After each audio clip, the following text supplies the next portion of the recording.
This is HBR News number 484, the global leading cause of death in 2024, where we discuss the news of the week and give it the Badger treatment.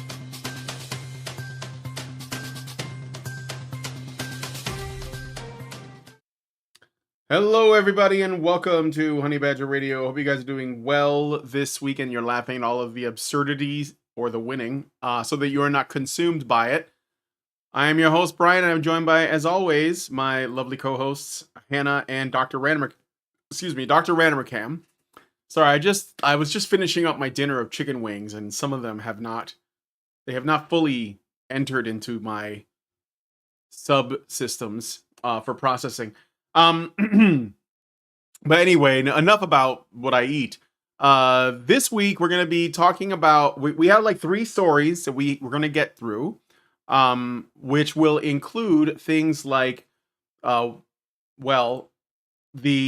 certification of the incoming President Donald Trump, Justin Trudeau looking at resignation, and what, pray tell, could be the leading cause of death, or was, in 2024. And if we get through those quickly enough, I have a bonus story that I think you guys might find funny, or at least interesting to talk about. But anyway, if you want to, and also, by the way, be sure to join us for the patron-only show, which is pictured here. This comes from Slate. I haven't looked at Slate in a while, so I thought we would see what Slate is up to. And of course, right at the top was January 6th has taken on a whole new meaning. And so we're going to be reading about this article about the darkest day in American history, darker than 9/11. Where were you on January 6th, 2021? Where were you? I was actually planning on coming down there, and my wife was begging me not to, and so I didn't. And now she won't let me forget that she stopped me from going to jail for no reason. So now we're all planning to go down to the inauguration. And now we're all going to go down to the inauguration at the end of the month. That's right, on the 20th, right? Where are y'all? Like from 0 to 10. I'm like let's do it. I'd say we do it. So, but as an aside, might as well mention it since it came up. I was going to mention it later. Hannah and Mike and Lauren and myself and Lindsay, at least, I think that's all we have so far, are planning to go to Washington, D.C. for the inauguration to talk to people about, about it, like maybe do some on the street interviews or something, and also potentially do a meetup there. And we haven't seen Hannah in a long time. I haven't seen Mike and Lauren in a little while. So, because we were supposed to see them in Canada, but Mike couldn't come up, or at least Mike anyway, but he wasn't able to make it. So I don't know if we have like official details on it, but we're planning a meetup on the 20th or the 19th, around there.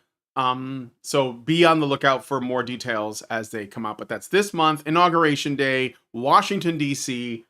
Probably will not have fences and National Guard around it, but I don't know. And yeah, it should be interesting. So, if you're interested in hanging out with us and meeting us in person, there's an opportunity. I know this is something that Allison has said too. She says, she wants to do more meetups, and I feel like we're coming out of our caves now, and we want to go out into the world. It's sort of like what we used to do in 2016, 2017, 2018. I think we did it right up until 2019. We were doing meetups. So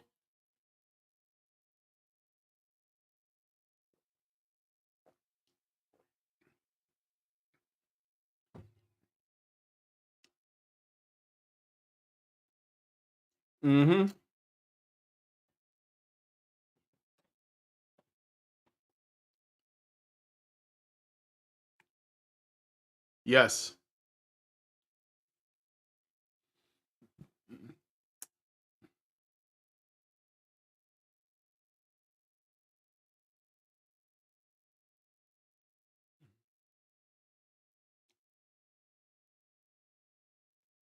A high-end.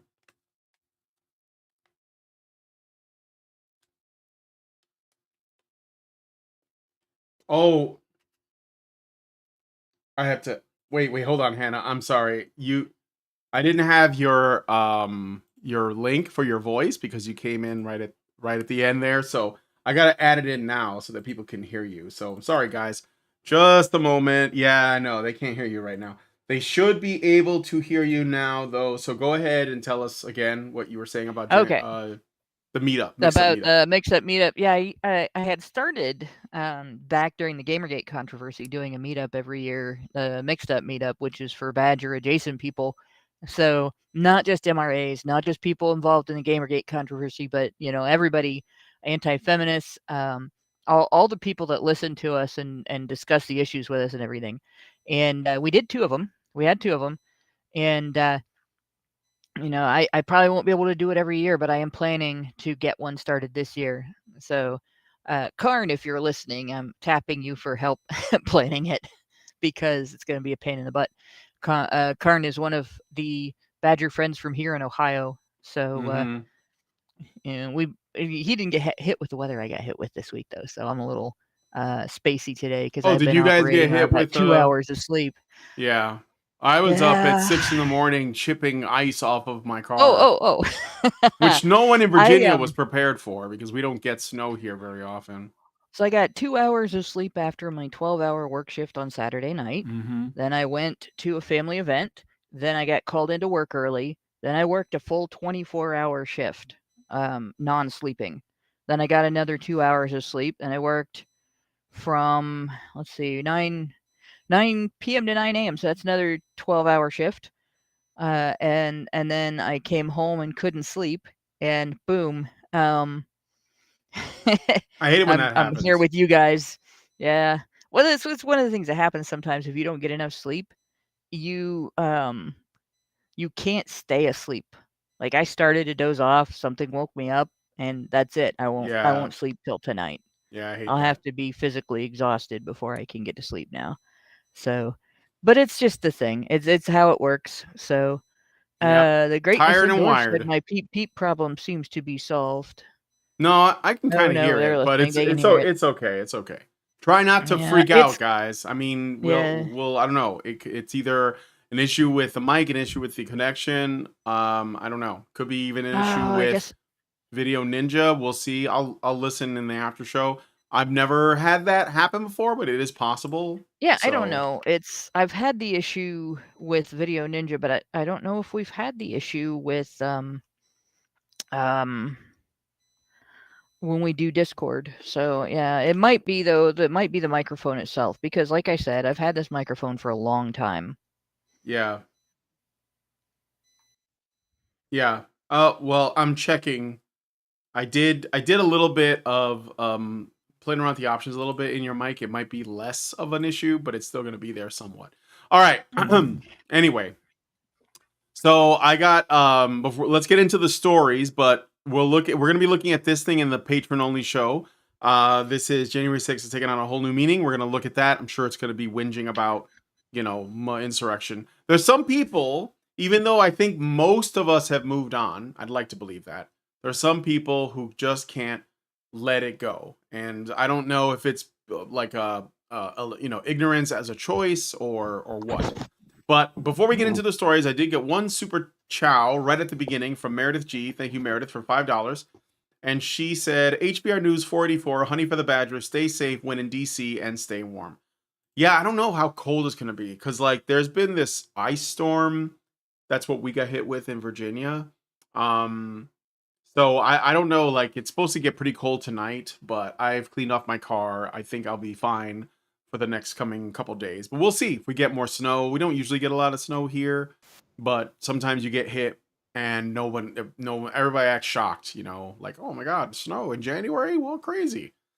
So anyway, so let's just get started. Let's just jump into today's stories. So first order of the day, I think it was just important just because it's what everybody was talking about yesterday, so not today. In performing its constitutional duties, the United States Congress certified Donald Trump's 2024 electoral win over Vice President Kamala Harris. There was no objections on the House of Representatives floor as the state's votes were read. It's weird, isn't it? Trump defeated Harris 312 electoral votes to Harris's 226. Trump also carried the popular vote, 77.3 million votes to Harris's 75 million votes. Trump had lost of the popular vote to Hillary Clinton in 2016. There was no unrest in Washington, D.C. yesterday. Washington, D.C. was hit by a snowstorm on Sunday, which created some logistical issues for members of Congress trying to return to D.C. for the federally mandated date of January 6th to certify the election.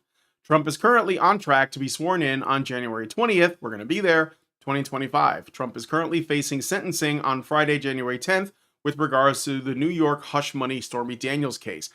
It's not over. Although we'll see where that goes. That will be on the 10th. So this is a pretty straightforward story, but I thought I would put it out there because it did happen. So what do you guys Yeah, and thoughts?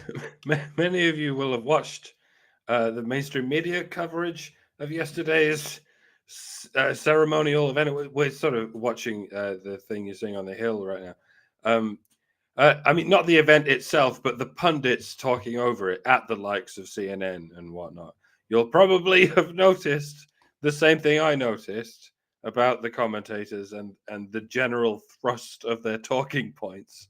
It was this constant cycle of, oh, did a thing happen in the yeah, whatever, a thing just happened. Anyway, of course, we all remember 4 years ago when darkness fell upon our good nation, when swathes of orcs and urukai spawned from the fires of Isengard and visit 1,000 minutes of darkness onto our land. Yeah. And isn't it wonderful how this is all going so smoothly this time, without 9/11 and Pearl Harbor and the Holocaust all happening around us at the same time? Do you remember the violent insurrection? I remember the violent insurrection. I was there. Well, I was there in spirit, desperately fearing for my life in spirit. It was so very woeful, so very shameful. Shame, woe, forever and ever. Amen. Did a thing happen yet? No, yeah, not really. Okay. We are, of course, here on January the 6th. Let us remember that the events of those 4 fateful years ago, when the moon shone ominously upon the blood of the police officers who valiantly died that day. Yeah, they keep telling that lie. They keep churning out long refuted lies like that. And it's not just Chuck Schumer or whoever's wearing the Chuck Schumer mask today. I mean, the man looks like a Halloween mask, just a generic one, like a Halloween mask of a Hollywood monster that never made it big, just fell into obscurity, like the dreaded face that appears in a tree stump. Face that appears in a tree stump 2, The Revenge. Yeah, no, that's not even scary. It's just stupid. Go get a job in the government. And that's how we got Chuck Schumer. Never mind. It's not just Chuck Schumer. It's every channel, every propaganda outlet in the left-wing hinterland of the legacy media, and it's several people on X, formerly Twitter, repeating this lie about dead police officers. Whereupon they get swiftly community noted. No police officers died in the January 6th event. Only Trump supporters did. Receipt. And this is why the internet is better than the television, because there's no such thing as a community note when it comes to television. There's nothing even comparable in that machine that we call the television. No. All that happens is they get complaints, and then they decide, for ideological reasons, whether or not they give a shit about those complaints. Mm-hmm. And then they do what they like anyway because they're cunts. They'll say whatever you tell them to say because they love the sound of their own voice, and they're thrilled to death to be able to spend every January the 6th, every 4 years, reciting their version of the Lord's Prayer, the Tard's Prayer, perhaps. Our shaman who aren't in prison. Tariffs be thy game. I don't fucking know. I'm in over my head on this one. I can't even read it. But yeah, there is this sort of ritualistic tenor going on, like it's a royal funeral. Like it's and of course, once again, we mourn the tragic loss of whoever planted the pipe bombs. What? Sorry, wrong memo. That was supposed to go directly to the shredder. The pipe bomb thing is not an appropriate subject for January the 6th. Come, let us mourn. Let us build a fire and The sing darkest sad day. songs. Let us occupy Yes. ourselves until the moon doth collide into the village with such cosmic orange force that and so on and so on. And fair enough, you got to keep yourself occupied. The ritual proceedings of these procedural events are pretty fucking boring, and there's not much to talk about. It just drags on No. and on. It's like an awkward ceremony, except there's only an awkward Maybe that's- award ceremony. Maybe that's what January 6th actually was. People that were all there and they were bored because it was so like boring and procedural. They're like, maybe we should break a window. Yeah, it's like an award ceremony, except what we see on the television is an edited version of the award ceremony. Anyone who actually goes to an award ceremony will report that it's mind-numbingly boring because it goes on for hours and hours. But this is like an award ceremony with only 2 awards, president and vice president. So I get it. It's extremely fucking boring, and there's not much to talk about. But so how about we just don't talk over it? How about spare us your fucking lies for an hour or 6 and just broadcast what's happening in the chamber and otherwise shut the fuck up about it? We're not watching it for entertainment. We're watching it for reference so we can laser focus on the highlights, the micro highlights, like when Kamala Harris had to officially swear in her opponent and to historically be the first woman and the first woman of color to do so. Remember that's still history. It is. And remember when she announced Donald J. Trump of state of Florida 312, and then she said her own name, Kamala D. Harris, as quick as she could to maybe make it seem like they were cheering for her. But they had, of course, already started cheering for her opponent and his 312. They cheered so hard that she had to ever so gently bang the gavel. Did you see that? Yeah. Did you see her face when she did that? I mean, you don't even have to be a body language expert to just chef's kiss that moment. This is the fifth. This is the 5th most confusing boner I've ever had. I'm serious. I have to sort this out now. Someone else talk for a second. Yes. Yeah. You do sound a bit different. Yeah, but no, wait, Hannah. Something happened. Your character is not talking, which means that the audience cannot hear you. So give me a second here to it might have happened when you changed mics. So came back in.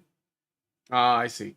Okay. Because so I didn't realize I had the mic muted. It's a gaming headset, and the mute button's not where I can see it. It's on the actual earpiece. So yeah, you're back. Don't worry, guys. All right. She's back. Okay, go ahead.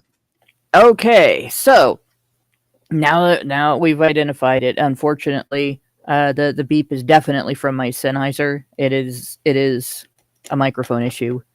But I mean, I've had that fucking thing for a long time, and it has been toted back and forth a couple of times to locations far and wide, and been stuck in a backpack more than once. So it's probably just beat up. So there you go. But yeah, no, this issue. They're going to lie about January 6th forever. Am I louder now? It's probably issue. I don't know if I can turn this. Does this turn it down a little bit? I can turn you down myself on my end. So okay, I'll leave it that way then. I'll just do that. Yeah, go ahead. Yeah, and yes, Richard, Sennheiser is high end. It actually cost me like enough to buy 3 or 4 of the headset that I'm wearing now. So, but yeah, they're gonna lie about this forever. And this is the thing that you got to understand about the media, Congress, anyone within the establishment. The facts don't matter, right? And they don't have any shame about repeating something that they know the person listening to them knows is a lie. They don't care. As long as there is a small subset of people that they can get to remain brainwashed and to act on it, to intimidate you by either, trying to use cancel culture or being people in your workplace that you have to deal with, and that you can't afford to have pissed off at you, or being neighbors that you have to deal with and you can't afford to have pissed off at you, anything like that.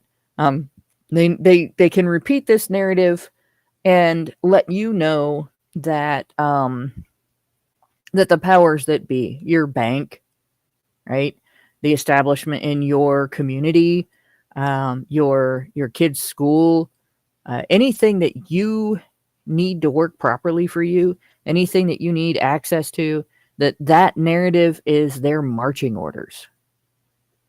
So it doesn't matter that everything they said about January 6th was a lie. Mm-hmm. It's not. In terms of how the establishment media is going to behave, in terms of how establishment politicians are going to behave, and in terms of how CNN addicts are going to behave, safety net addicts are going to behave, and anarcho-communists are going to behave. In terms of that, the facts aren't going to matter. The investigation that started, that's not going to matter. They're not going to care what the findings are, even if action is taken, even if people are convicted of crimes for doing what was done to the American public during that time. You could find a literal smoking gun for those crimes. Like, pull it out of the holster and the smoke's still coming out of it and say, look here, see, this is a smoking gun. It's literally a smoking gun. They would find a way to deny it. And that is going to be that way for a long time. You still find people trying to deny that Ronald Reagan provided funding for AIDS research back in the day when AIDS research was just starting to get government funding. He was the first president to fund AIDS research. Mm-hmm. But you still get, from establishment LGBT sources, the narrative that they had to drag it out of him kicking and screaming that he did everything he could to just let gay people die. And when he thought AIDS was a gay disease, he wouldn't provide any funding for it. It's just false. Right? But they're still repeating it. It's demonstrably false. You can actually find sources online to disprove it. We're in an argument with a feminist right now. Me and Allison and Karen, a male feminist, who promoted a lie about something that was really kind of a minor point in the conversation, and has spent the last 2 days arrogantly repeating bits and pieces of lie around it to try to debunk the truth. And when I say debunking the truth, I mean there are documented facts that he's overlooking and denying in order to make the claims that he's making. And this is exactly what we see with January 6th. It's exactly what's going to happen during the inauguration. We'll be there. A lot of other people will be there. It'll be peaceful. There will not be, it's not going to be the kind of peaceful day that happened during the mostly peaceful but fiery protest in Kenosha, right? It's going to be a nice peaceful day full of law-abiding citizens enjoying, watching, and being part of an historical moment and talking about it with each other. But we'll hear later, they'll grasp at the slightest little straw. Somebody will have been rude to somebody. Somebody will have stepped on somebody's toes. Somebody will have parked illegally, and it'll get blown up into the crime of the century. It'll get blown up into the malice of the depths of hell. And that's what you get. So it's going to be interesting to see where this goes, and I can hardly wait. I'm really excited about the inauguration, and I'm really Yeah. excited about there's The a meetup. chance, there's a good chance, just based on how things have already started, that this presidency is going to be different than any other presidency that's occurred during my lifetime. And yes, I'm very excited for a meetup, but most of all, I'm just excited that we're getting Biden out. Oh yeah, for Getting sure. Mr. Vawa, getting the feminist in Dear chief colleague out letter. of the White House. Yeah, Mr. Dear colleague, and that's probably the very best part of this. And I hope there will be justice for the J6 defendants. And as far as all of the people who died, of all of the people who died during January 6th, the 6 different deaths that Alexandria Occasional Cortex suffered one after Mm-hmm. another, like her personal experience, she can just go fuck herself. But aside from that, yeah, that's it. Just, you're going to hear the lies. Just let Yeah. them. That's all they can do. Let them lie all they want. You know the truth. You and the people around you can talk about the truth. And when you get somebody who lies like that, you got to just treat them like, when a kindergartner comes and tells you a stupid story, and you know that it's a bunch of baloney and they made it up, and it doesn't really have a point, and they're not going to come to a conclusion, but they're, kind of cute. So you just let them talk, and then you pat them on the head and you say, "Okay, honey, go play with the other kindergartners." And the adults are talking now. We'll see you later. And they're happy they got to tell their story, and they go on. Yep. I just wanted to share something that I thought was funny. So first of all, I'm glad it went without any issue. I was a little bit concerned that there was going to be shenanigans, but there wasn't. And maybe there's a number of reasons for that. I don't know. I dare not speculate. But I'm glad it's done and over with. It's sort of like, I can just breathe a sigh of relief. Okay. Now, if we get past the inauguration without any problems, which I think there's always a chance of, then yeah, I'll be relieved at that too. It's sort of like, oh, now I can exhale. But I couldn't help but find a couple things that I thought were really funny. So let me share this clip from I believe this is Forbes, and Trump held a press conference today, or at least it was put out. This video was put out today. I think it was today though, at Mar-a-Lago, and well, just listen, okay? Things going to have to be done. Same thing with Mexico. We have a massive deficit with Mexico, and we help Mexico a lot. They're essentially run by the cartels, and can't let that happen. Mexico's really in trouble, a lot of trouble. Very dangerous place. And we're going to be announcing a future date pretty soon. We're going to change, because we do most of the work there, and it's ours. We're going to be changing, sort of the opposite of Biden, where he's closing everything up, essentially getting rid of $50 to $60 trillion worth of assets. We're going to be changing the name of the Gulf of Mexico to the Gulf of America. Do it! That's so great. Do it! Oh, man. I mean, only half of the Gulf is in Mexican territory. The other half is in USA territory, and that's not even the point. I mean, so many Northern and Southern Americans get offended when you refer to Americans as just people in the USA. They're like, no, everyone is America. Everyone in North America and South America. We're all the Americas. And so surely calling it the Gulf of America actually makes more sense. Yeah. Because, because the whole place is America. It's the biggest Gulf in America by far. Yeah. Why did we ever call it the Gulf of Mexico? We can replace it with an athletic tournament that features golf, and they could call it the Golf of Mexico.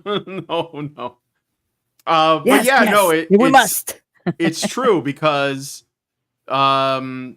yeah, I mean, like, America is the continent. He's not calling it the Gulf of the United States. He's calling it the Gulf. He's saying, I was going to change the name to the Gulf of America. And I'm like, yeah, because and it doesn't even specifically say North America. So it just makes sense. And yet, some people are freaking out about that. Also, apparently, Trump is looking to buy Greenland. So, or something. And he also wants to do something with the Panama Canal. So, I mean, we are living in interesting times indeed. But it is called the US Gulf. Well, I think some people do call it that. But the Gulf of America, I think it just makes sense. It just makes sense. It makes you wonder why we ever called it the Gulf of Mexico anyways. But I will admit, I want a tax refund before he starts buying land. Countries. But what are they doing? Greenland's not doing anything anyway, and Denmark's trying to rewrite history to keep it. If he spends that money, it's still better than the money that's spent on things like Planned Parenthood or the money that is spent installing leaders that the people of other countries didn't elect in their countries because that's who the United States wants to be there, and so on. So it's not exactly what I want from this president, but it's better than what I think it's just one they were doing of a number of things. But how many billions have been if he's serious? If he's serious, that is. How many billions have been poured into Ukraine, and like how much does it cost to buy? Yeah, Greenland? I mean we like basically bought Ukraine, but we got nothing. Yeah, in return. Well, and Israel, like billions to Ukraine and Israel, and we have nothing to show for it. And I think it's about time we got a better deal out of that. I mean, how much would it cost to buy the UK? I think it'd be more than Greenland. No, that would be hilarious. Your beer costs is more than ours does. So your vodka more than 2% proof. So that's true. Yeah, that's true. All right. Anyway, let us know what you guys think about this one in the comments. Again, it's not really a big story, but I thought it was worth mentioning. I got a super chow that I want to read out from the Great Indoors. Just went through. So gives us $10 and says, not a leading cause, but still contributing to the global death rate are the rise of cardiac arrest. A channel called Vahan Health by Dr. Philip McMillan has brought attention to the fact that data from the UK ambulance service shows an average daily cardiac arrest calls in 2019, which hovered around 300 calls per day, has risen to almost 600 by 2024. I wonder what that could have caused that. See #medical news for link. Meanwhile, there's something brewing in the East. We haven't gotten to that yet, Great Indoors, but thank you. And then I got another super chow from Richard Bier for $5, who says, waiting to hear that Donald suggests changing the national anthem to America Fuck Yeah from Team America World Police. America. Oh, hell yeah. America. I mean, our national anthem now is sung to the tune of a drinking song, so... Yeah. And it wasn't written to that tune, I don't think. It just fit it. Mm-hmm. So yours national anthem is too difficult to sing because it goes all the way up the octave. Oh, say, can you see? It's really it's a beautiful tune, but it's really difficult to sing. Our problem is God Save the Queen is too easy to sing because it's such a boring fucking tune. I don't know. Oh, Canada's more it was boring. The Soviets who got it right. I don't know what the fuck the words are. That you know what? I gotta tell you, the Soviet national anthem does sound good.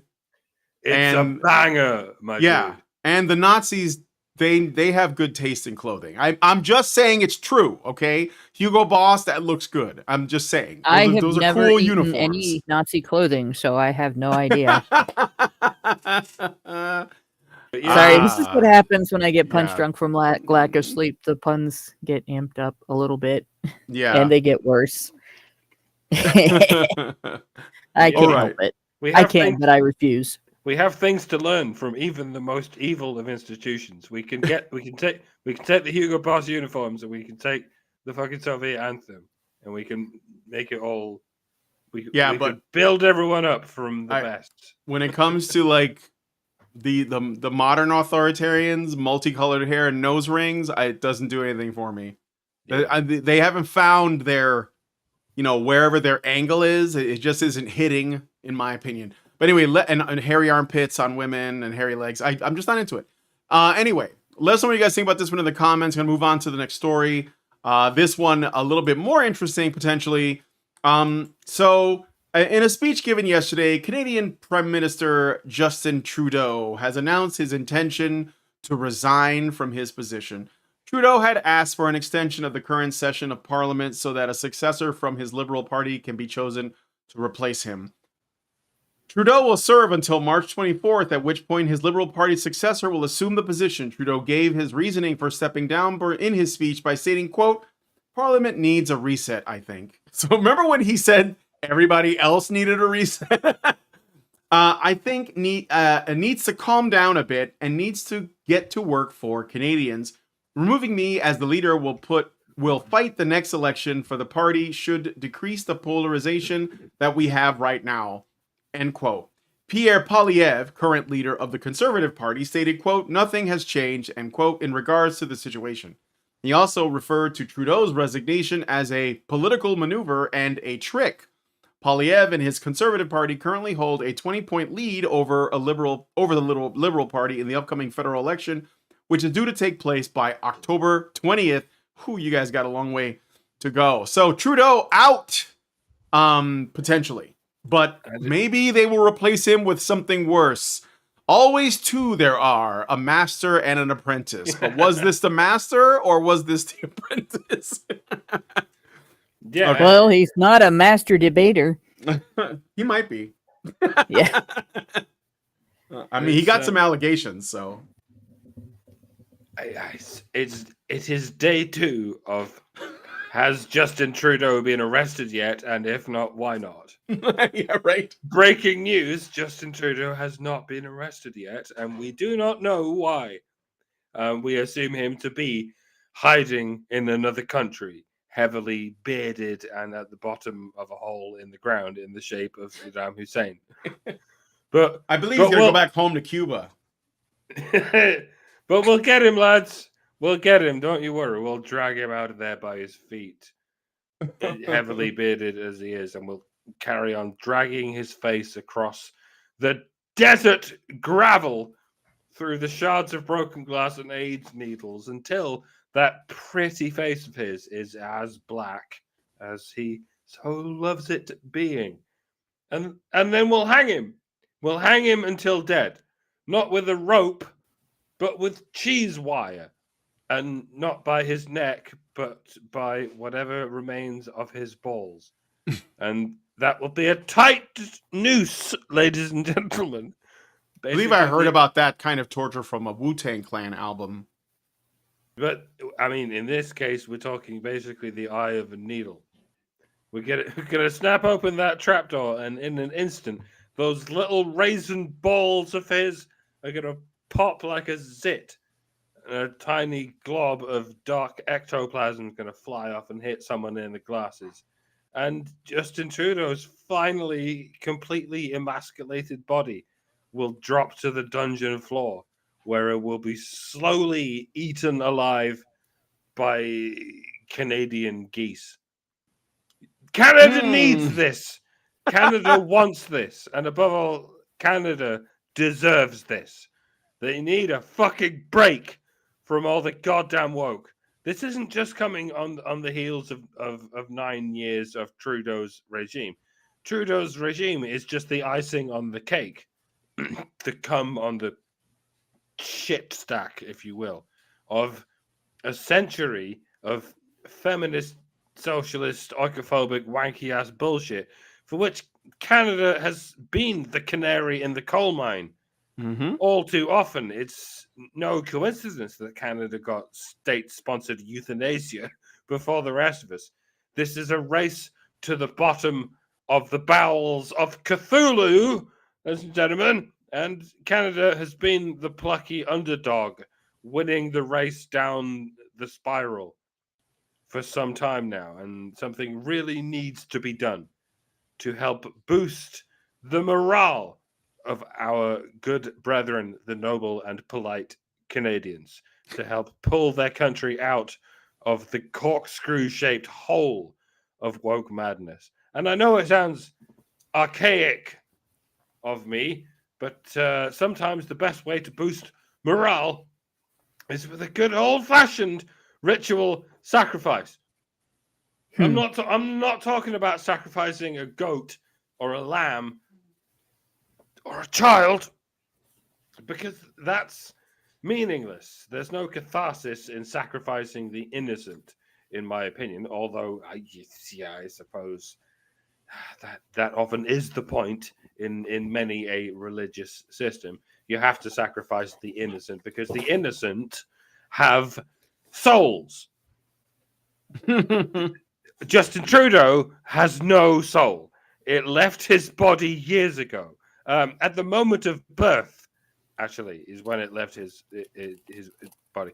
Probably because at the moment of his birth, there were these 5 undead demon goblins that were dancing around a pentagon on the ceiling. And there's just this thing. Everyone talks about the Castro thing, like he's obviously Castro's son. But I'm just sitting here going, guys, did you not see the undead demon goblins dancing around the Pentagon when he was born? Is that just me? Am I? All right, whatever. But at least we can agree Justin Trudeau has no soul.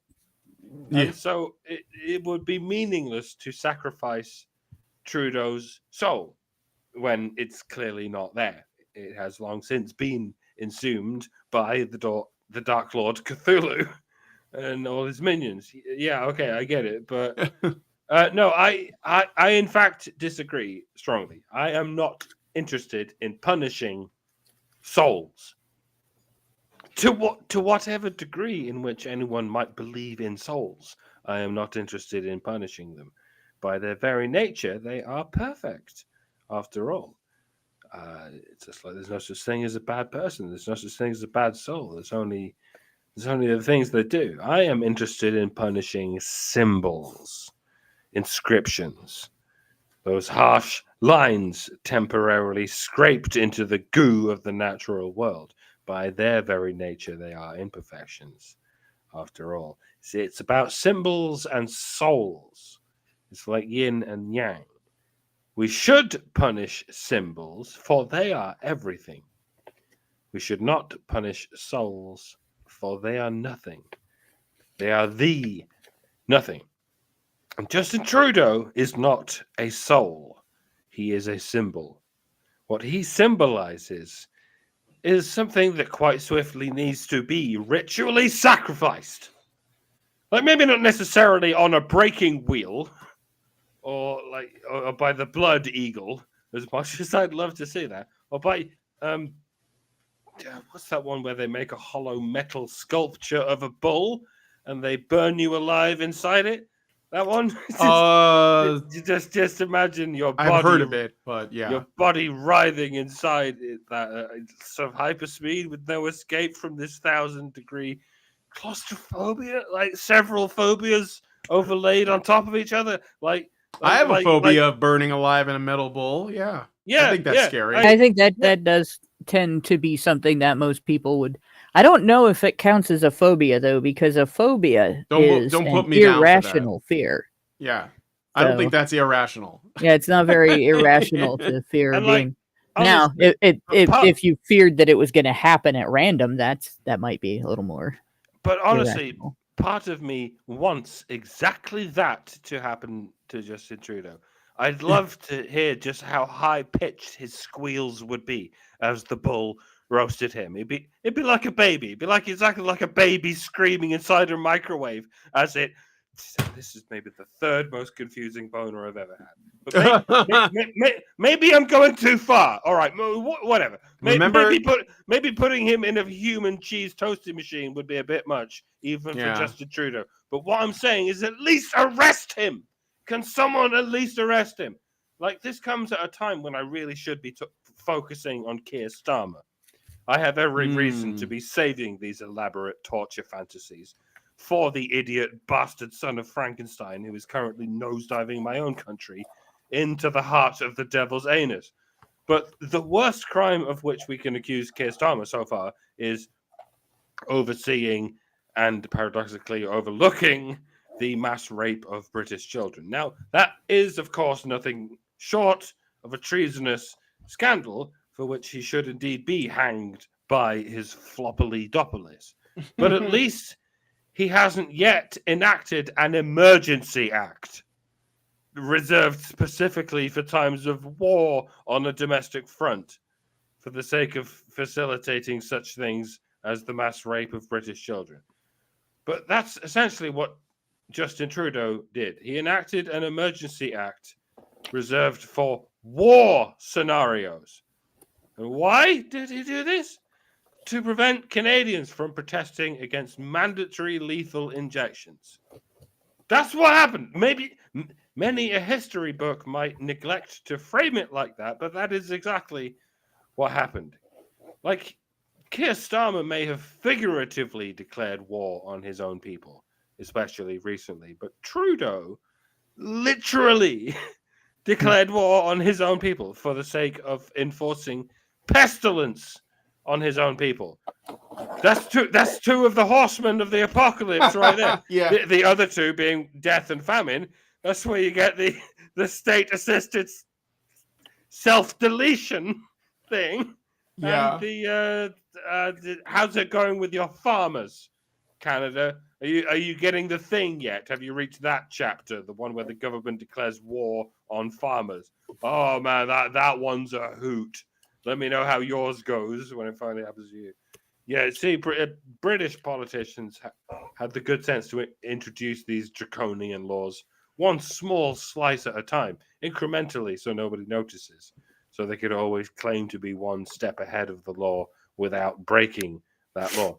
Justin Trudeau, on quite the other hand, massively broke the law, like the highest possible law, the fucking war crime law. Two different war crimes stacked on top of each other. He didn't just enforce biochemical warfare on Canadian citizens. He declared martial law on them for peacefully protesting against the aforementioned biochemical warfare, which is to say nothing of the litany of all the other shit he's done, which I won't even get into here. I mean, explain to me how Vlad the Impaler was worse than that. Explain to me how Genghis Khan was worse than that. Explain to me how Mustache Man, whose name I'm not allowed to say on this platform because he's so unspeakable, is worse than that. These men have all perished from this earth, as well they should. Yet Justin Trudeau continues to walk this earth as anything other than a ghost, a phantasm, existing only as a chapter in a spooky documentary about the most despicable people to ever stain the soul of this earth. But that's not what Elon Musk is talking about right now.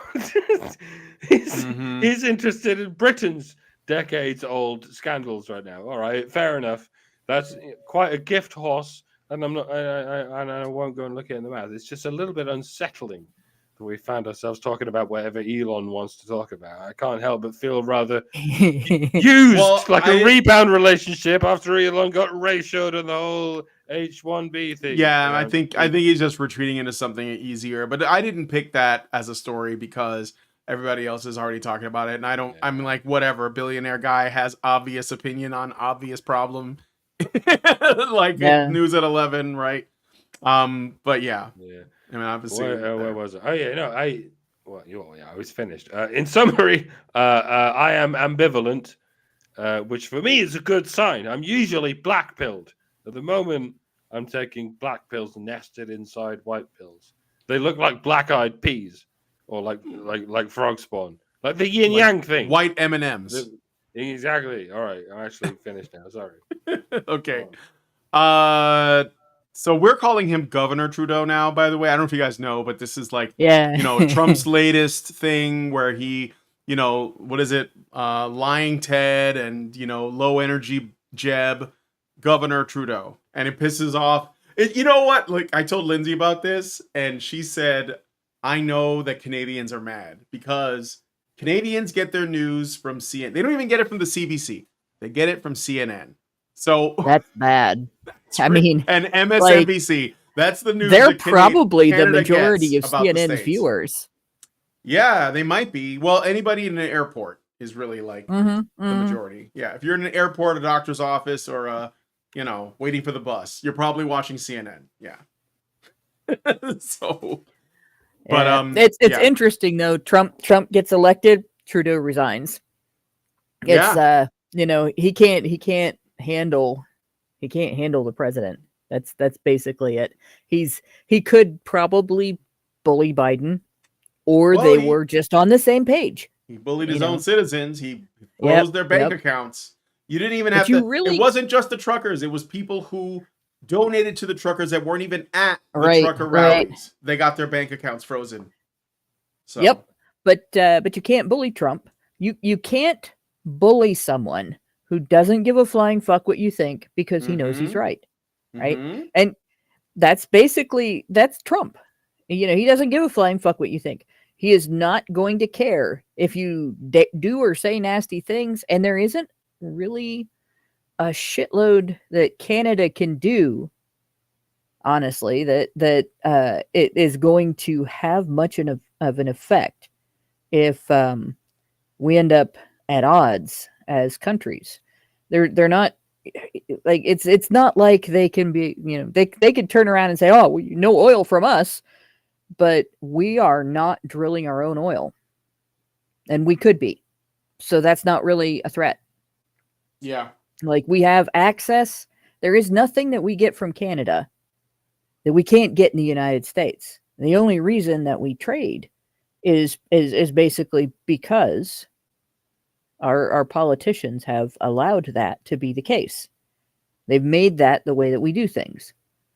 And I think with every politician in the past, because they're not going to go back on their word, they're not going to go turn around and say, oh, well, we changed our minds. We're going to allow offshore oil drilling here in the United States for U.S. countries, and we are going to start actually replacing our use of oil from other countries.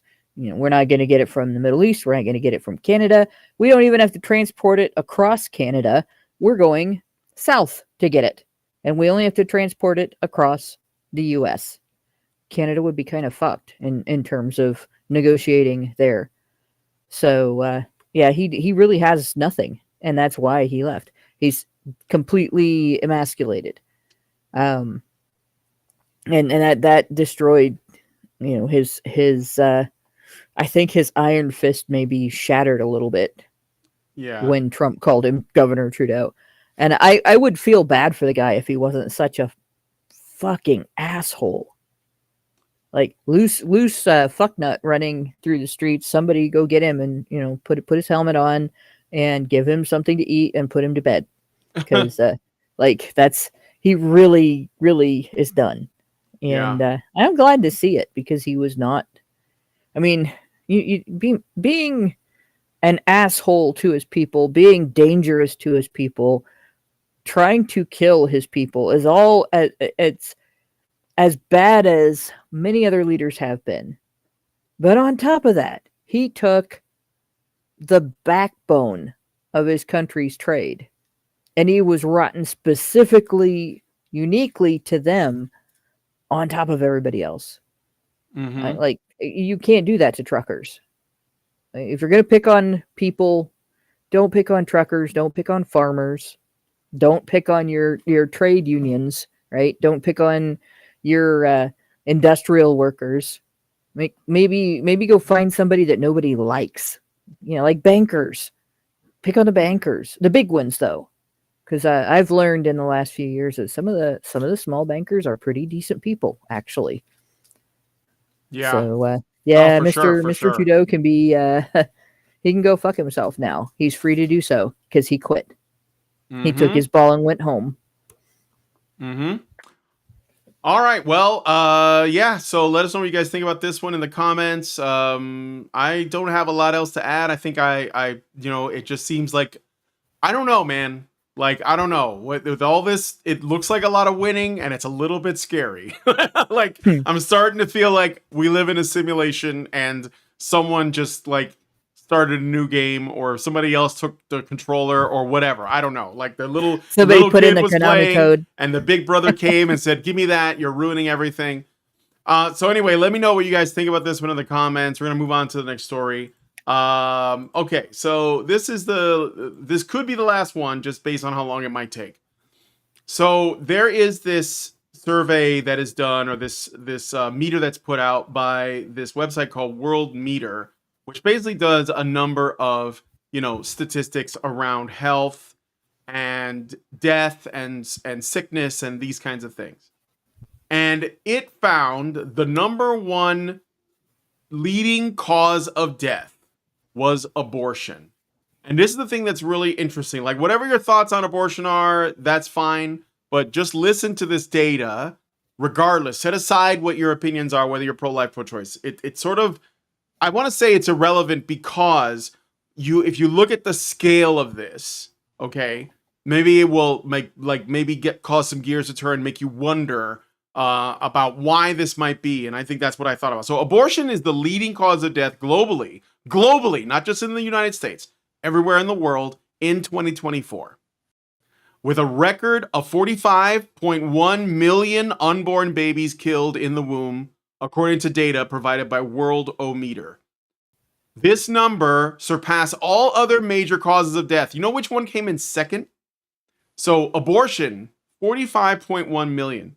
In second place was cancer at 8.2 million.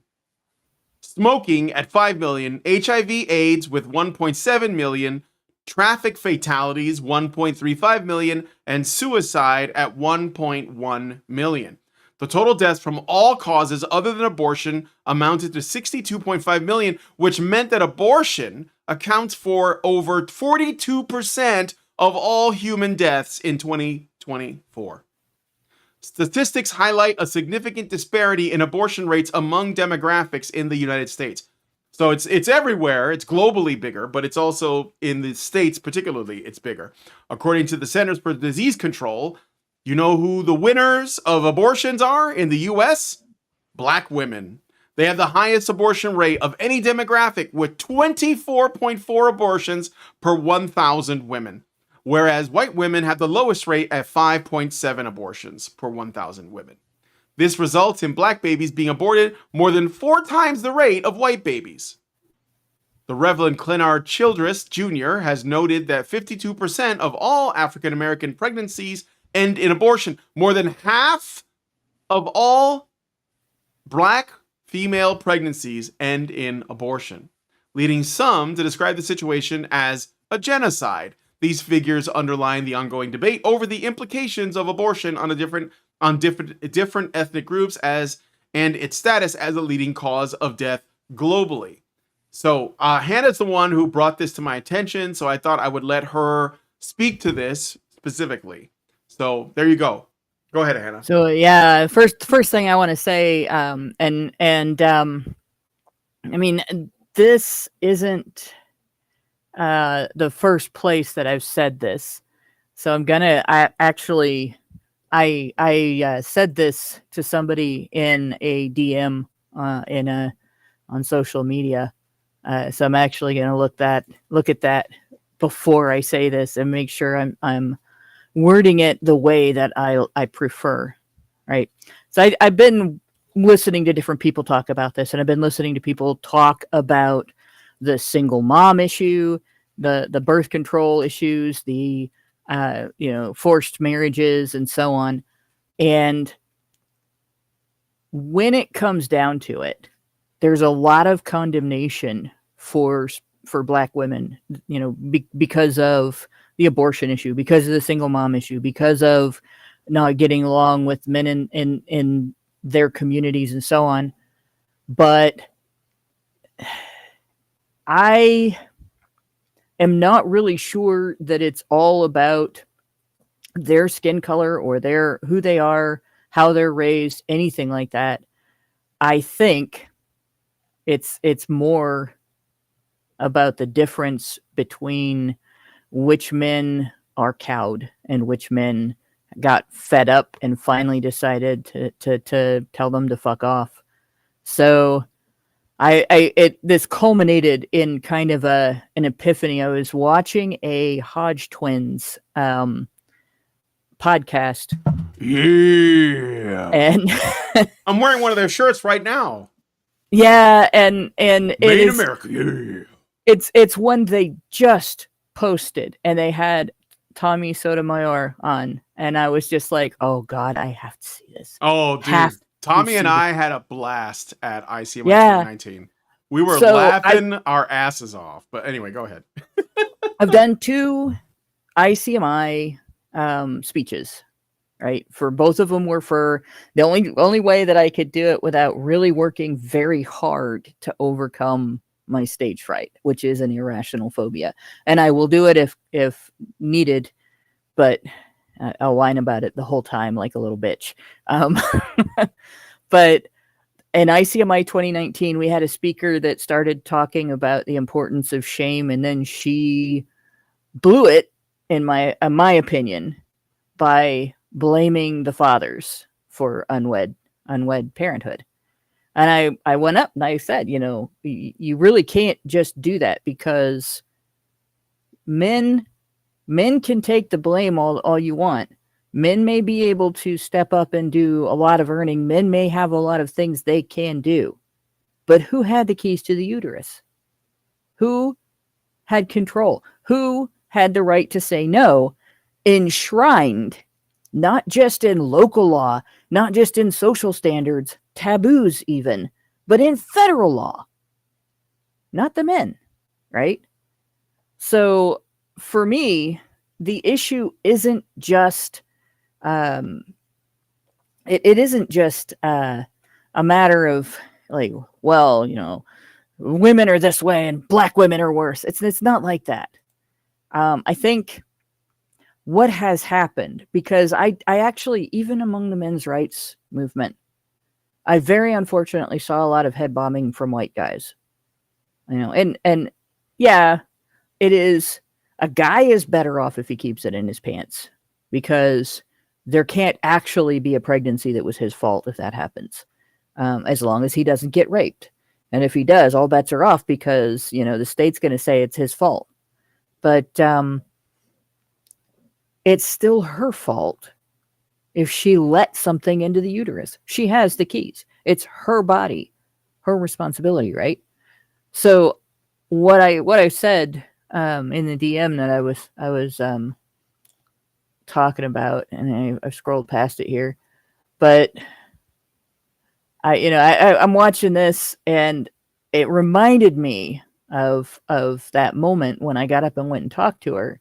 And I was sitting there thinking, the sad truth is, it's not that black women are worse than white women, right? It isn't. Black women and white women are all equally capable of saying no or yes to sex.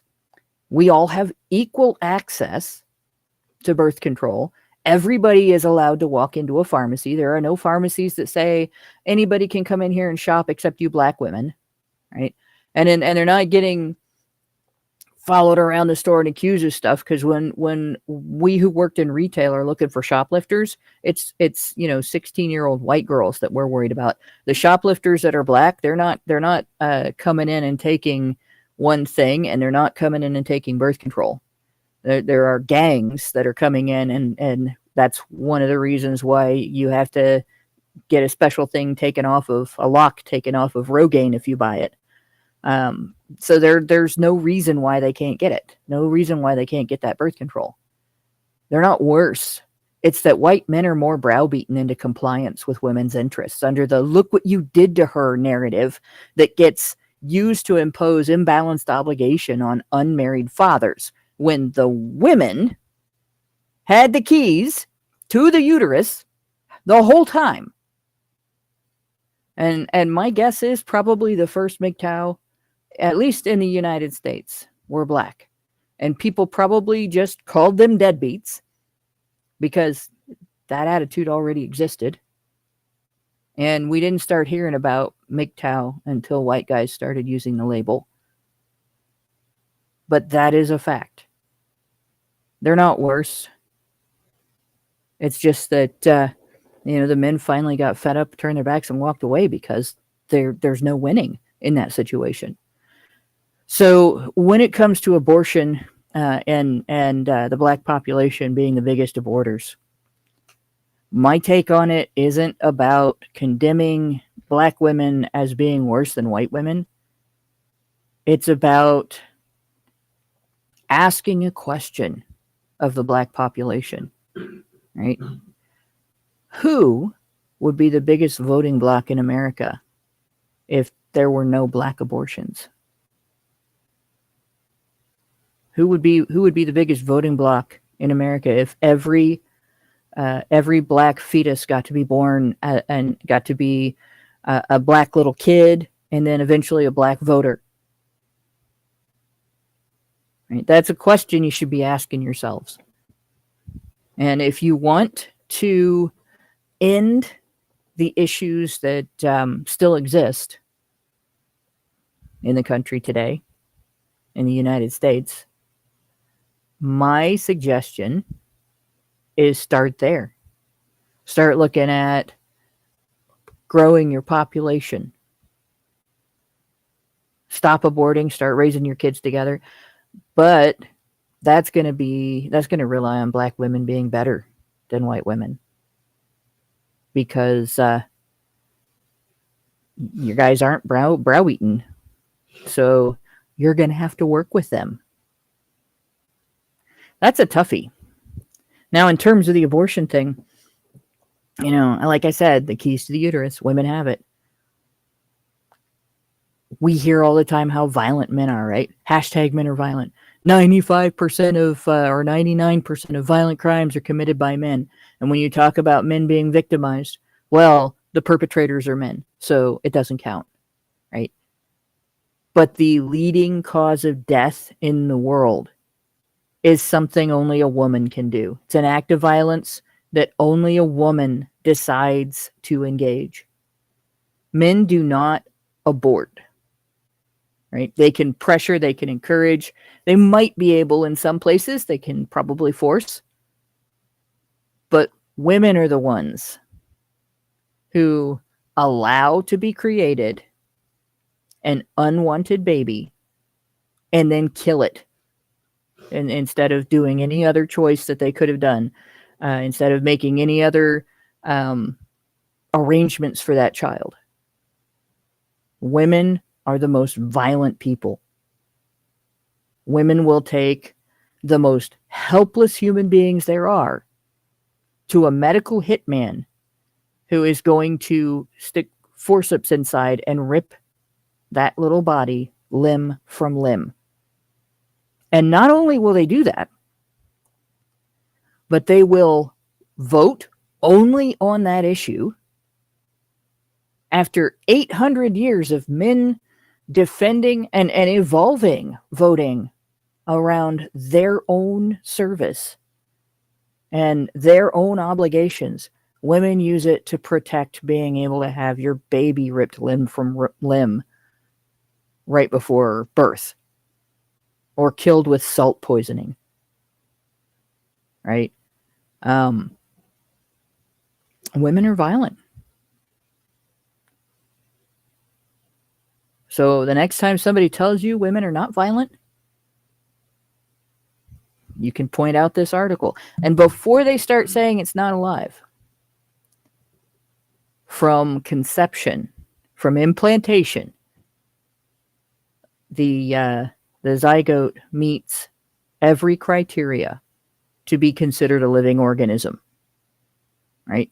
At conception before implantation, it meets the one criteria to be human. Its DNA is human. And it is distinct from the mother in that its DNA comes partly from the father. So it is a living human organism that is genetically distinct from the mother. It's not part of her body. It's not a parasite. It's not an inanimate object. It is a death. Mm-hmm. So, yeah. And don't Well- let women tell you anymore that men are violent. Yep. Women kill more living human organisms than any other cause of death in the world. They are the biggest murderers. And beyond that, it seems to come down to the question of how necessary and how avoidable are these deaths, these abortion deaths, or indeed any deaths. As established, most deaths are from heart disease or respiratory disease or cancer or whatever. Are they avoidable? Well, not really. That's what we call natural causes. As you age and your body breaks down, and the specter of inevitable bad luck looms upon you, something like that is going to get you in the end. But take something like war. A lot of people die in wars, and they always have, for as long as history can ascertain. How avoidable are those deaths? How necessary are those deaths? The easy hippy-dippy answer is they're completely avoidable. No one should ever die in war. Blah, blah, blah, yakety schmackety. And okay, that's a nice idea. A world without war is a nice idea, but there's a reason such a world has never been achieved. War is as inevitable as the weather, as inevitable as climate change, shall we say. Natural selection itself could be described as an arms race, ergo there is nothing more natural than war. May I put it to you, dear listener, that there is nothing less natural than abortion. If nature is that which exists, then natural abortion is necessarily subnatural. Is that even a word? Subnatural? If it isn't, I'm coining it now. And I'm still not coming down hard on either side of the abortion thing. It's actually natural and subnatural is a similar distinction to natural and man-made, if you'll pardon the gendered term. There are many ways in which humans have transcended nature. We've broken the sound barrier and we've split the atom and so on. On many occasions, we've defied the imagined shackles of what we call nature, but we don't tend to abort the shackles of what we call nature. That's an important difference. So how necessary and avoidable are all of those abortion deaths compared with all those war deaths? Abortion is, it's not a recent invention, but the abortion industry is a very recent invention. How much good has it done, given the bodies it has piled up? And that's a rhetorical question, but at the same time, one that begs an answer. So I'll leave you all to it. All right. Well, let us know what you guys think about this one in the comments. I think we have enough time to watch this video. This is the last Really story, quick. But we'll, yeah. Go ahead. Everybody find this article and post it on X to the hashtag women are violent. That's There it. you go. There you go. And there is a link to the source in the description. You go to our Patreon and you should be able to look at it. It's a free Patreon. You can look at the write-ups with all of the relevant sources, so you can share this source. Again, yeah, I mean, not shocking, because the thing is, it's essentially you basically give women the ability to completely cut out all their responsibility and act in the world as though nothing is essentially restricted from them, and then we stop defining, something as murder or at least killing, and then it just runs rampant. And so it has far outpaced cancer. So it's like 8 million cancer, 42 million abortions. That's a lot. That's a lot big Especially difference. considering feminism is cancer. Yes, well, that's proof of it. It's worse than cancer. There we go. It's turbo cancer.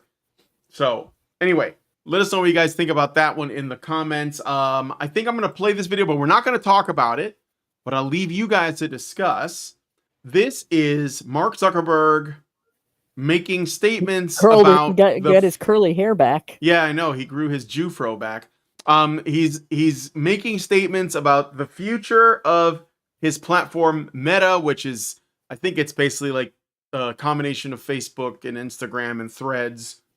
Who's on Threads? I don't know anybody on Threads.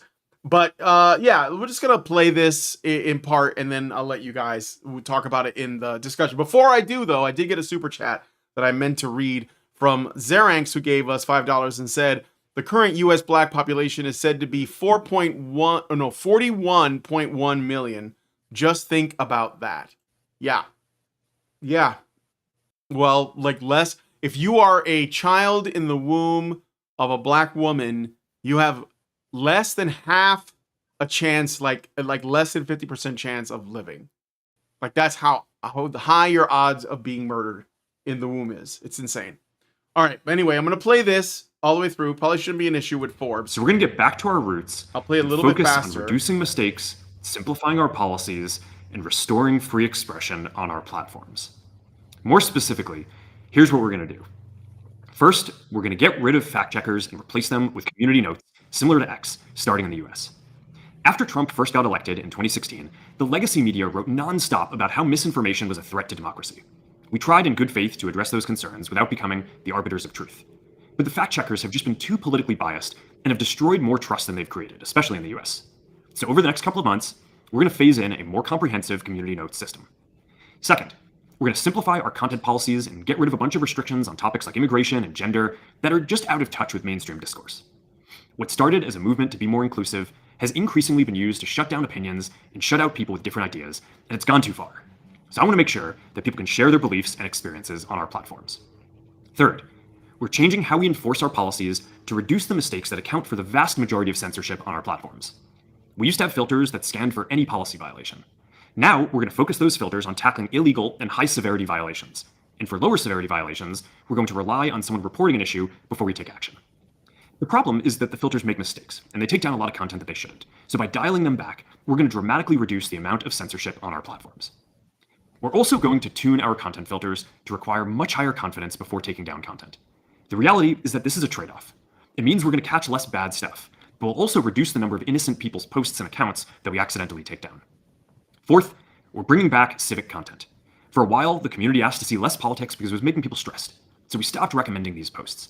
But it feels like we're in a new era now, and we're starting to get feedback that people want to see this content again. So we're going to start phasing this back into Facebook, Instagram, and Threads while working to keep the communities friendly and positive. Fifth, we're going to move our trust and safety and content moderation teams out of California, and our US-based content review is going to be based in Texas. As we work to promote free expression, I think that it will help us build trust to do this work in places where there is less concern about the bias of our teams. Finally, we're going to work with President Trump to push back on governments around the world that are going after American companies and pushing to censor more. Bollocks! Yeah, hold my Bollocks! breath. But it would be nice if some of that actually happens. I'm not holding my breath. I don't trust that guy. I don't trust pretty much any of these people. Mhm. I even I have some trust for Musk, but he has made some mistakes, and he very clearly did not get rid of all of the agros, the anti-gamergaters on his Trust and Safety Council when he eliminated it. Just moved some of them into whatever handles reports now, because I've had some experiences that indicate that whoever it was that didn't like the honey badgers that was in there is still in there. I've had some things Twitter? happen where, and yeah, remember, Oh yeah. Trust and Safety had Anita Sarkeesian and Oh, yeah. Randy, what's her last name? Harper. Randy Harper. Randy Yep. Harper. And I know that Randy Harpoon. yeah, I'm sorry. I know that man the Anita had me harpoons. blocked. That's what it is. right. Yeah. Reel Anita her had in, me blocked. boys. I'm sorry. But Randy Harper actually stalked my account. And I know because there were multiple times where she responded to things that I said, and sometimes she subtweeted me. And then people would be like, "Hey, did you see this?" And I would get it tweeted at me, and and that's how I would find out. So and I Yeah. know that they had, like, the two of them had a connection with Takes Down MRAs, that dipshit that's always like falsely framing shit. So I know there's still issues, right? Yeah, for So sure. I don't even 100% trust Elon Musk. Musk. Not because I think he's got malice, but because I think he's still a little naive about people sometimes, and that's Oh yeah, that's the for sure. situation. Hmm. But I would love to see community notes show up Dude, community notes on on Facebook would be Facebook. massive. Yeah. I would love to see community notes allow more people from a wider spectrum to get involved in posting community notes. Like, I've applied, but I have not heard back, and I doubt I ever will. I don't think they'll Mhm. make me a community noter.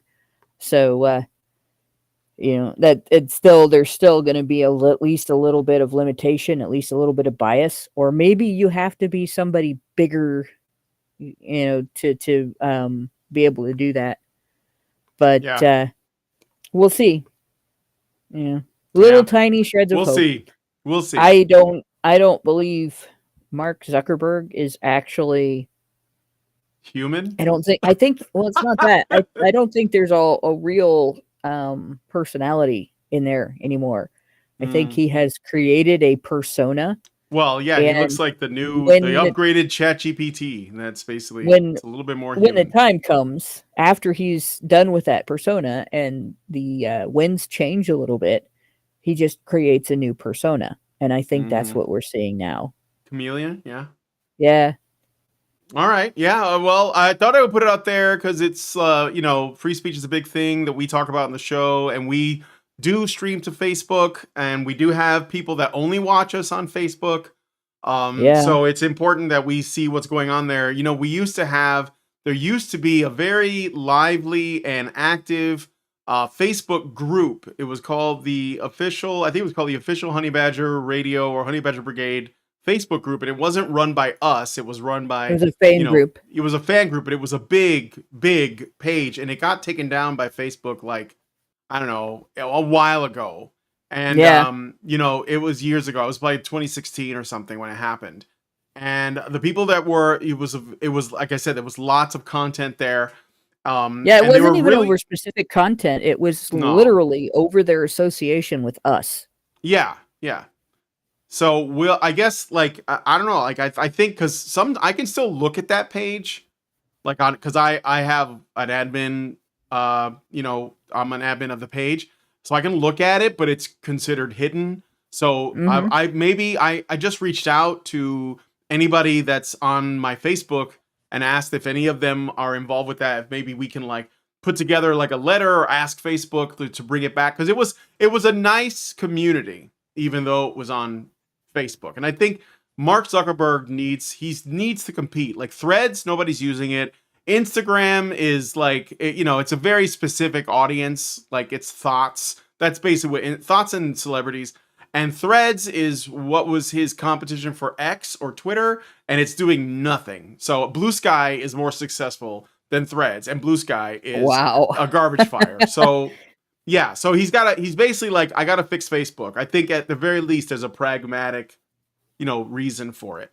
Yeah, he's not making any money. Yeah, he's not making any money. And people are, and he just said, it feels like something's different. It's like the vibe shift it's like the reality is hitting him in the face. Wow, I guess I was a tyrant. I don't know. Maybe he's not realizing that. Look, I'm not assuming anything. I'm just saying that whatever it takes to get people to respond with good behavior, I'm okay, regardless of their intentions. And that doesn't mean I have to trust them.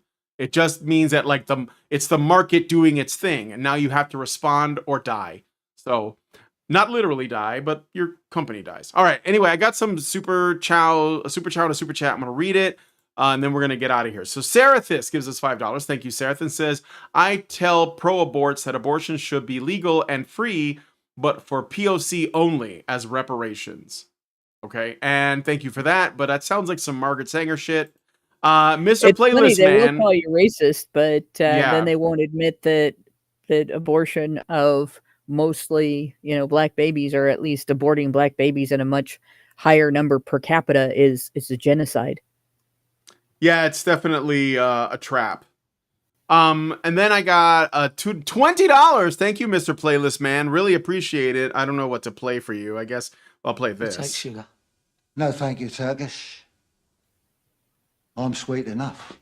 And he gives us $20 and says, as someone who didn't have a choice of my child lived, I guess you mean if my child lived, I appreciate the stream. It's not just us bilks who are being eliminated before we are born, but maybe the framing can help the woke types understand.